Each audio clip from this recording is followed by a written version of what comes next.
Gusto ko sana parang ganyan. Okay. Okay ba? Yeah. Masyado. Bagay ba sa ko? So, hash blonde and then medyo dark yung base para mas lutang. Okay. So, gusto mo halos ganito. Maliliit lang yung highlight, hindi siya ganun kalalaki. Tapos kung ganito yung gagawin natin, Diba? lalaki. Oo.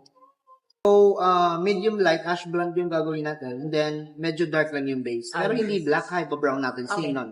Okay. And then, sa cut mo, ma'am, anong cut? Parang medyo same pa din, pero gusto ko kasi Mas parang, mataas yan sa back. Oo. Okay.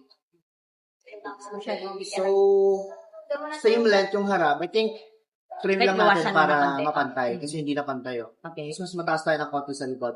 Then, more Then, on volume. volume. Okay, sige. Papa-ready ko muna, ha? Please.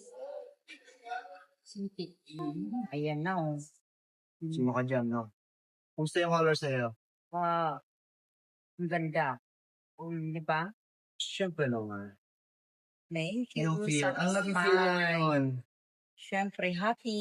Thank you so much. At nakuha yung gusto kong hair. O, diba? Thank you so much. Ito yung back one. Ay, oh. O, diba? Lakas mo kapamas nito. Thank you. Thank you, sir. Thank you so much. Tapos both side to pwede, ha? Okay. Diba? Okay, thank you. Pretty back.